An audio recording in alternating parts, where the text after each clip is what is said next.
Buongiorno e bentornati a Medicina 33. Oggi tratteremo un tema molto delicato, il disturbo mentale. Il disturbo mentale è una sofferenza per la persona ma anche per tutti i familiari. E quando ci sono i figli, che cosa succede? Che cosa significa per un bambino avere un genitore che ha un disturbo di tipo psichiatrico? Di questo parliamo con il nostro ospite in studio di oggi, che è il dottore Antonio Maone. Buongiorno. Buongiorno dottore. A lei e ai telespettatori. Psichiatra, Dipartimento Salute Mentale, ASL Roma 1. Prima però Lidia Scognamiglio ha raccolto la testimonianza di due persone che hanno vissuto questa esperienza così dolorosa. Allora ascoltiamole insieme e poi torniamo in studio e parliamo con il dottor Maone. Grazie. Non aveva neanche un nome la malattia di mio padre. Non era come il diabete, la scoliosi e le emorroidi. Per noi, io, mia madre e mia sorella, era semplicemente la malattia di papà. Qualcosa che esisteva e che non potevamo ignorare, ma di cui non ci piaceva parlare neanche tra noi.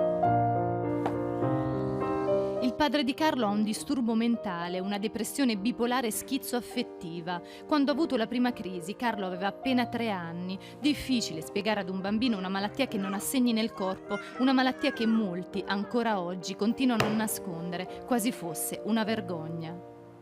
Purtroppo quando ero piccola faticavo a comprendere e non era una cosa di cui si riusciva a parlare in modo sereno e quindi questo creava ancora più confusione e più sensi di colpa in me e difficoltà appunto di rapportarmi anche con mia mamma.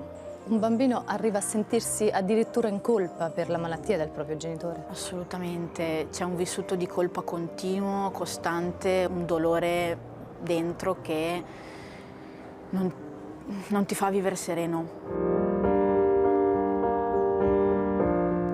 Come Carlo, anche Gaia convive dalla nascita con la paura, il timore di non sapere mai quello che accadrà a lei e alla sua famiglia. La mamma ha un disturbo schizoaffettivo, è stata la nonna per anni a prendersi cura di lei.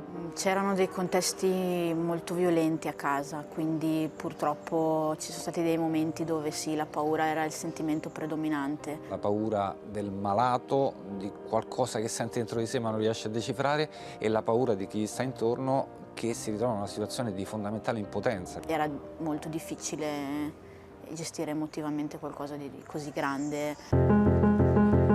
Secondo l'Organizzazione Mondiale della Sanità, nel mondo ci sono 21 milioni di persone che soffrono di schizofrenia, 60 milioni di disturbo bipolare, 400 milioni di depressione. 1 su 4 di questi è un genitore. A prendersi cura di loro ci sono giovani caregiver costretti spesso troppo presto a perdere quella protezione e sicurezza che ogni figlio cerca nel padre e nella madre, un ribaltamento dei ruoli che non può non avere conseguenze. È possibile uscire, superare in qualche modo tanto dolore? Sì, ci sono uscito con il confronto, con la psicoterapia, con il ricorso nei momenti duri ai farmaci, verso cui non mi sento di demonizzare assolutamente, e con l'aiuto di tanti amici.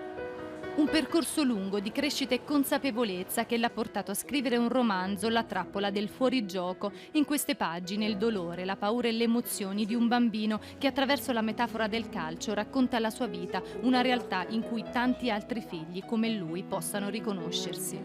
Quanto è importante il confronto, non sentirsi gli unici, non sentirsi soli? È assolutamente una cosa più che fondamentale perché tu ti senti come se l'assurdità che stai vivendo la stai vivendo solo tu. Quindi rendersi conto che c'è qualcun altro che la vive e con il quale puoi confrontarti e trovare un rispecchiamento emotivo è, credo, una delle cose fondamentali e importanti che ti salva. È così che è nata COMIP, Children of Mentally Ill Parents, la prima associazione italiana creata da figli per i figli di genitori con disturbi mentali, uno spazio virtuale di informazione, supporto e prevenzione per evitare che anche i figli possano cadere nello stesso baratro psichico dei genitori, un rischio che per chi non ha aiuti è sicuramente più alto. Il gruppo di mutuo aiuto è online perché le problematiche sono diffusissime in tutta Italia e mancano strutture sul territorio specifiche per i figli, specialmente appunto quelli che hanno queste situazioni in cui la malattia non è curata, quella del genitore, e quindi online ci permette di poter subito offrire un primo conforto, un primo luogo sicuro dove potersi esprimere senza essere giudicati ma accolti. Questo è il vostro gruppo? Sì, questa è una catena bellissima di autoaiuto fra persone che hanno condiviso quel dolore e quindi non si compatiscono fra di loro, ma si danno energia, si danno forza. Che cosa direbbe oggi ad un bambino che vive la sua stessa situazione?